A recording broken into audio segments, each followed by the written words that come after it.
And I went down to the store, and they have wire you can get just in a small little roll. This one here is a 25-foot roll.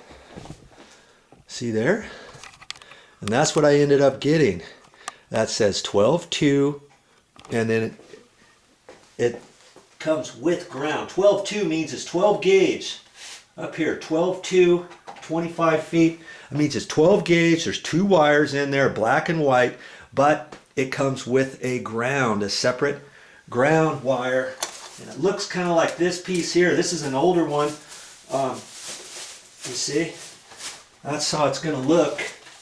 You've got a bare copper wire. Then you got a copper sheathed white wire, copper sheathed black wire.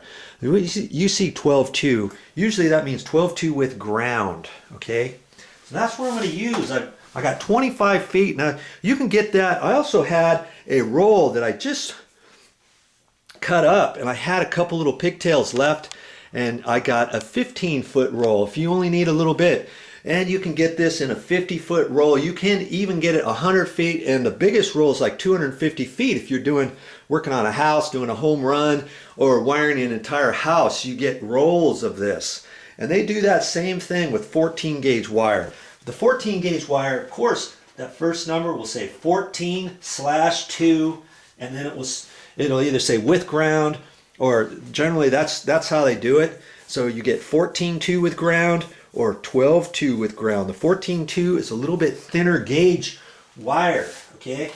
The reason why, if you've been watching my videos, I think I've already explained this, but the reason why I'm going with 12 gauge wire is because I looked, the existing lights had 12 gauge, and I looked at the electrical panel, and the electrical panel has a 20 amp breaker for this whole kitchen area, for these lights and plugs and stuff. And on a 20 amp breaker, you use 12 gauge wire. A 15 amp breaker, lots of times they'll use 15 amp breakers, and that's for 14 gauge wire. Okay, very important that you know the difference.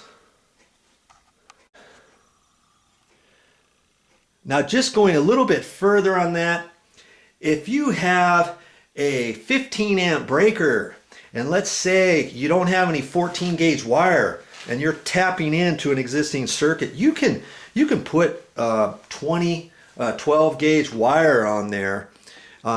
You're never going to overload the circuit because you went up to 12 gauge instead of 14 gauge. But on the other hand, if you have a 20 amp breaker and you've got an existing circuit and you only have 14 gauge wire with you, you might want to think twice before putting 14 gauge wire on that existing circuit, because the breaker is bigger than the wire, and if you overload the circuit, or if you have an appliance that's plugging into a 14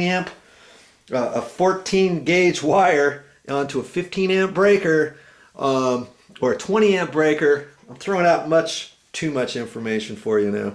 You got the 20 amp breaker, and if you put 14 gauge wire on it, you could fry the wire. The wire could get too hot, because the breaker's not going to trip before the wire. You could have a problem with the wire. You could start a fire, spark, you could overload the circuit. Lots of bad things that could happen if you do it that way, okay?